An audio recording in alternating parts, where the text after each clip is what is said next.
I'm Matthew. I have been coming to Antrim Baptist for 5 years with my wife Claire. We have 2 children, Tom and Lily, 2.5 and 6 months. One story that stands out for me during Easter is Jesus in the Garden of Gethsemane. And whenever he draws away with his disciples, he withdraws a little bit further, and he's overcome by physical anguish and emotional distress. And Luke tells us that he sweats so profusely it seemed like drops of blood falling from his face. Such was the distress he was in. And he prays to God and he asks him, "Father, if it was possible, please take this cup away from me." And he finishes his prayer saying, "Yet not what I will, but your will be done." And this story stands out for me for a few reasons. One is that it's a real insight into the humanity of Jesus. The human inside him, everything wanted to run from what was in store for him.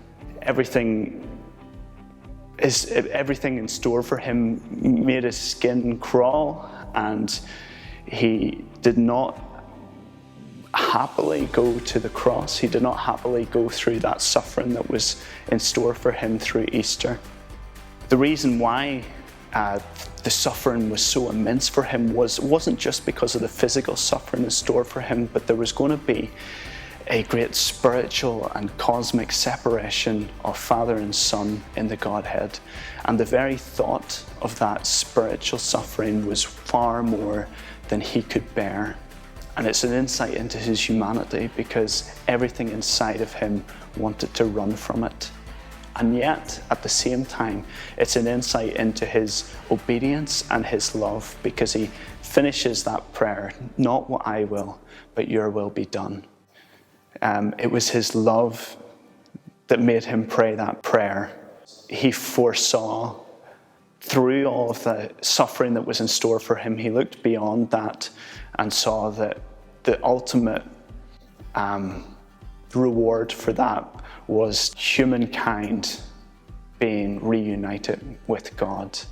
And it was that love that drove him through, and that love that even through that spiritual anguish and physical distress, it was his love that carried him.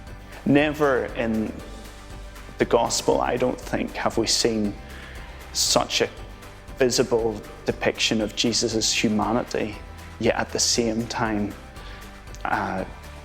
his love is forcibly struck home to us.